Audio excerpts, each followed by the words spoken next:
I need this Lapras for the Clefable and I need it to have as much health as possible. Do we catch the cross chop here on the Obstagoon? We get the cross chop, and you may think I am an absolute lunatic for bringing Giratina in here. And at this point, I think what I have to do is try and catch a foul play with Lapras. Start facing some lag here. I was like, no, not now, not third shield.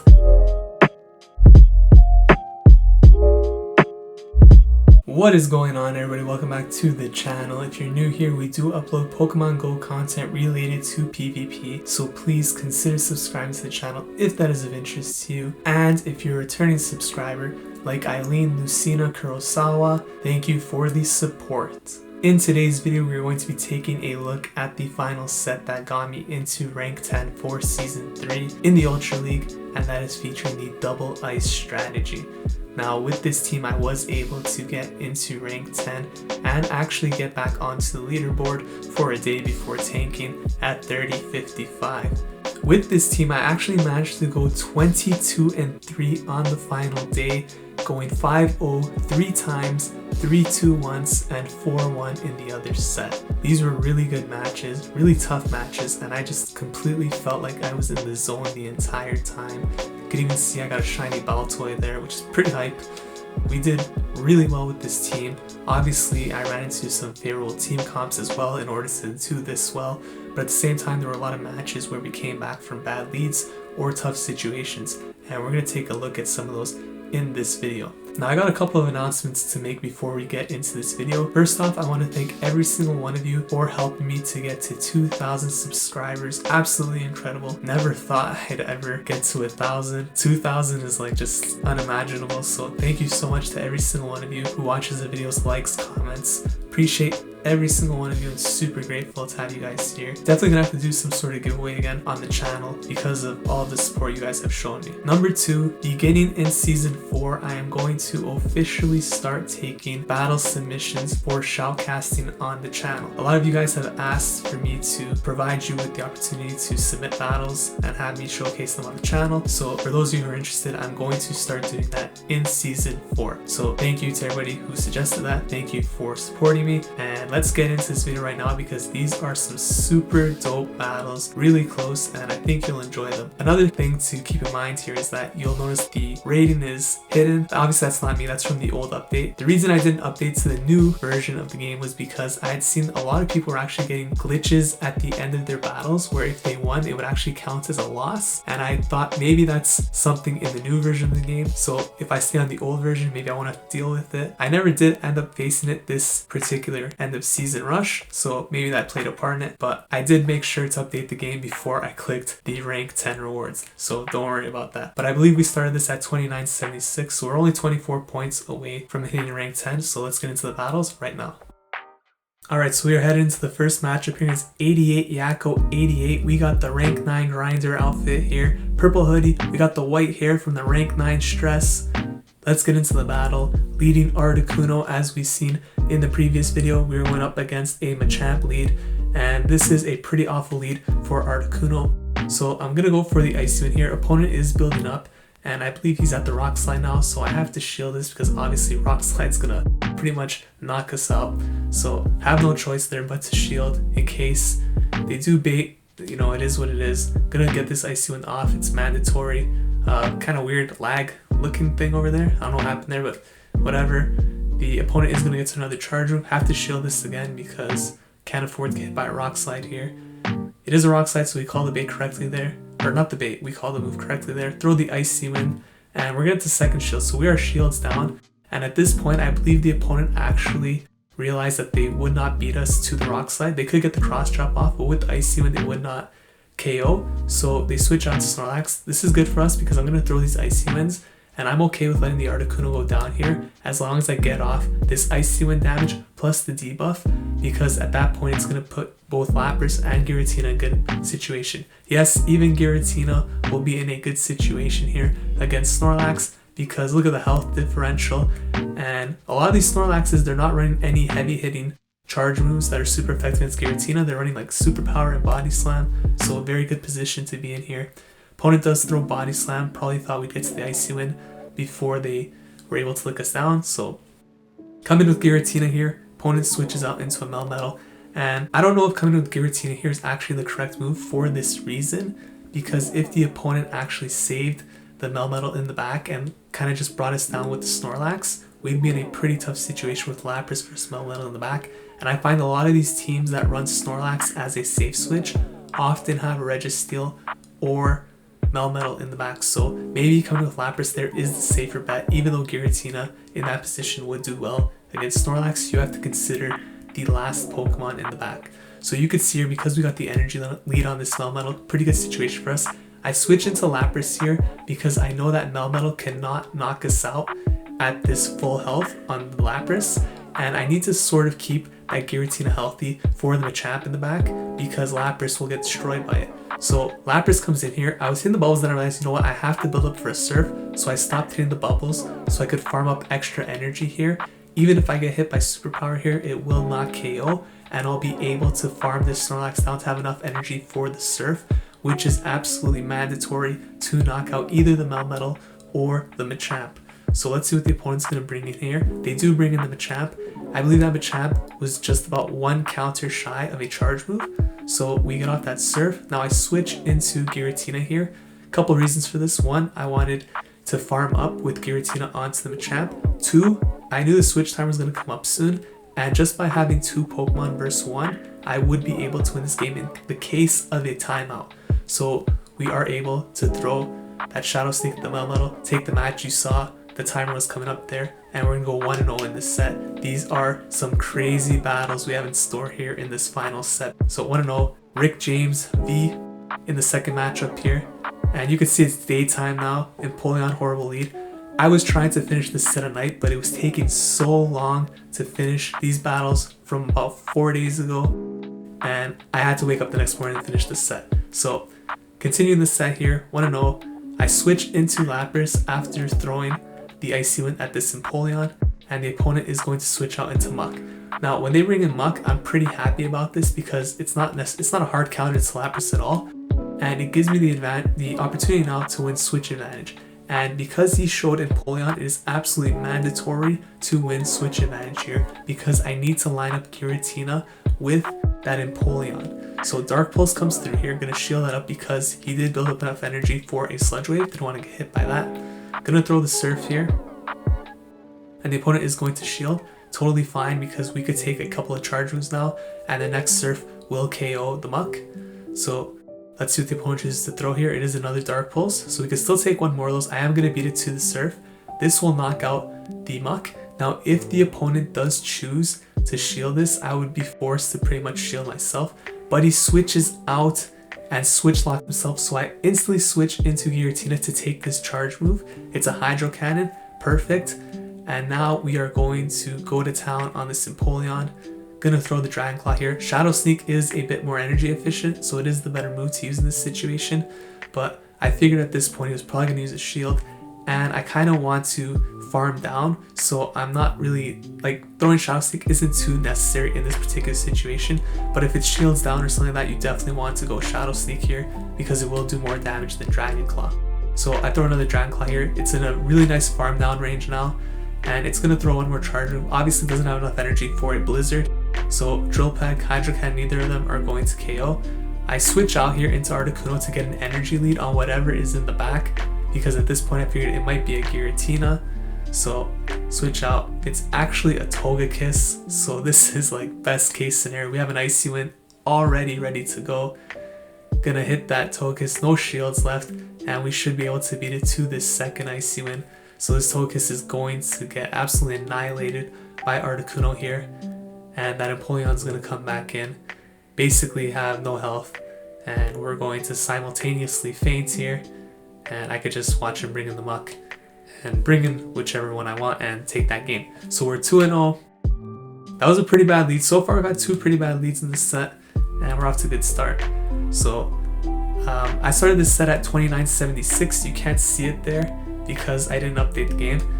And some of you are asking, I know you guys in the comments are telling me I could update the game and get the image back. The reason I haven't updated is because I've been seeing a lot of people actually getting wins counted as losses in the new update, and I didn't want to do that, so I figured maybe if I stayed on the old version of the game that wouldn't happen. Hasn't happened so far, so I guess it worked. But facing the Granbull here, opponent's going to throw the Crunch, gonna shield that up. And in this matchup against Granbull, all you have to do is shield the first charge move, and you could straight farm down after that with Ice Shard. So you're gonna have about 2 Icy Winds ready to throw out whatever comes in next. So opponent brings in Clefable, so they're running a double fairy team. I'm going to throw 2 Icy Winds at this Clefable and then let it knock me out so that I maintain switch advantage. And at that point, obviously I can't bring in Giratina, so I'm going to bring in the Lapras. So we get farmed down here, totally fine, we did get 1 shield. Bring in the Lapras here, opponent switches out into Obstagoon. So I'm going to throw this Surf, and I'm going to look to switch out into Giratina because I need this Lapras for the Clefable, and I need it to have as much health as possible. Do we catch the cross chop here on the Obstagoon? We get the cross chop. The opponent, catching that cross chop was absolutely huge there because we got to preserve a shield for the Lapras in the back, because you can see that literally did nothing to us. And these Dragon Claws are adding up. So take a look at how much damage a Night Slash does. Now obviously Giratina is very bulky, so it could take those, but imagine we had taken 2 of those instead. We'd already be in the yellow. Because we caught the cross chop, we're still very healthy in the green, and that's going to force him to use a shield. And we could actually take 1 more Night Slash here without the need to shield because we caught that cross chop. If we caught the Night Slash there instead, we would have probably had to shield that because we would have most certainly got knocked out here. So throw the Dragon Claw, opponent switches out into Clefable. I was anticipating the switch, so I got my switch tray up. Gonna bring in the Lapras here. We do beat it to the charge move as a result of that switch, and I'm going to throw the Surf. It's gonna go through because I have no shields. At this point, we could just basically shield up this charge move here, farm down, and we should have a Surf ready to throw at that Obstagoon in the back. And we are going to go 3-0 after this matchup here, and we're basically 1 game away from reaching rank 10 because I think a 4-1 would be enough to get 24 points at this point. So let's see what happens in the next matchup here. And in this matchup, so the queue times were pretty ridiculously long, so I actually wasn't recording throughout the entire queue, so I missed the start of this match. This is against Ace Leader Sky04, so shout out to you, and sorry for not getting the start of the match in here. But this is pretty much 5 seconds after the match started. You could see we got a very good lead, Giratina Origin, and the opponent did build up for Shadow Ball here. He's probably going to throw an Omnis Wind, but I'm going to shield because I don't want to get hit by the Shadow Ball there. So he does switch as well. I guess that wasn't CMP ties, so we get the kind of dirty swap in a sense into Lapras, but I'm okay with that because now I get to bring in my own Lapras, and we're facing a debuff attack Lapras, so I have the advantage here.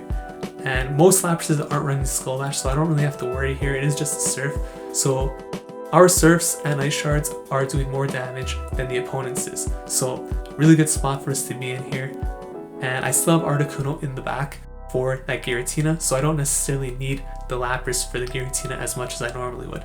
So gonna keep spamming here. Opponent switches out into Snorlax, and I'm actually going to throw a Surf, and then I'm gonna look to switch out. And I'm going to actually come in with Giratina here. And you may think I am an absolute lunatic for bringing Giratina in here, but let me explain to you my thinking. A lot of these Snorlaxes, like I said, they're not running Earthquake or anything that hits Giratina for super effective. They're mostly running Body Slam superpower, and if that's the case, this Snorlax has no threat to me with this big of a health advantage. When he throws Body Slam, I'm pretty confident that he's not running Earthquake, so we could just stay in this match very comfortably, and we're gonna have still Lapras and Articuno in the back for that Giratina Origin. So I was looking to farm down here. It's gonna be a Body Slam. If it's an Earthquake, it's an Earthquake, but realistically, it's gonna be a Body Slam. I'm gonna be able to farm down here, throw the Dragon Claw at this Giratina, switch locks himself once again. So after I throw this, I could just switch into my Ice type of my choice. I decided to come with Articuno here because it has so much health that even a Shadow Ball will not KO here. So I'm gonna let this go through, and it is a Shadow Ball. That's totally fine because now I could basically farm down here and have the Icy Wind ready. Opponent still has 2 shields, but at this point, the shields aren't really going to mean much. And he brings in the Snorlax here, so I'm just going to knock it out immediately with the Icy Wind. And this puts me in an amazing situation because this is where the timeout strategy is going to come into place. What I was hoping to do here actually was shield this and switch out of the Articuno into Lapras so that I could win by timeout just by default, but the opponent was aware of that and threw the Surf immediately before my switch timer could come up. But I still have 2 Pokemon regardless here, so either way we're in a very good spot here. Just bring in Lapras, and even with the 2 shields there's nothing that could happen here. I actually forgot that I had 3 Pokemon, so this was we're gonna win by timeout regardless. And even if they use their shields here, like even if they stayed in this match and they used both shields and it didn't time out, we would still win just by the regular way of knocking out the Lapras before they knock us out, because we had such a huge health advantage. So timeout wasn't really necessary to win this match, but definitely a strategy in itself to win by timeout. So 4-0, pretty hype right now, because at this point I was pretty sure I was going to hit rank 10, and it took me about 30 minutes to find this final match just to end the set. Articuno into Machamp, horrible lead, but honestly I was so in the zone in this moment, and I felt invincible. Like I felt like I could not lose during this entire run. So opponent throws a cross chop here. I'm gonna throw the Icy Wind, and this time you see the opponent actually didn't build up for a Rock Slide. He threw that at 5 counters, which is not enough energy for a Rock Slide, so I didn't shield that. And by saving that shield here, I'm going to be able to actually win lead, because all I have to do now is shield whatever he throws and just commit to the Icy Wind and farm down. So we will go down a shield, but we'll win switch. And I think that's pretty important in some matches, especially a team like this. You just want to get the Machamp out of the way because of how deadly it is to the Lapras. And oftentimes if they're running Machamp there, they're not going to have a hard counter for Lapras in the back, unless it's something like a Melmetal. So I'm feeling pretty good right now. Snorlax comes in, I'm going to throw the Icy Wind. And again, we're just going to debuff this thing. And this time the opponent does farm us down. And I still have a shield, so I could come in here either Lapras or Giratina. I choose to come into Giratina, they switch out into Perrserker. So I'm going to throw the Shadow Sneak here. And at this point, I think what I have to do is try and catch a foul play with Lapras.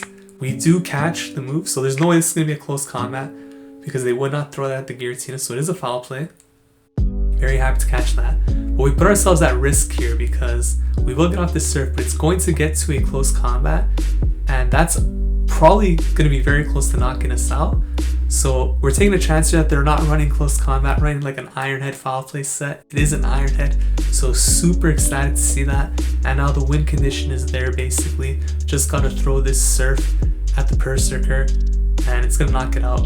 The Snorlax is going to come back in. I'm going to do whatever chip damage I can with Lapras. He can't throw Superpower here because he'll automatically lose, so he has to throw Body Slam, switch out into Giratina, and who's going to win this match?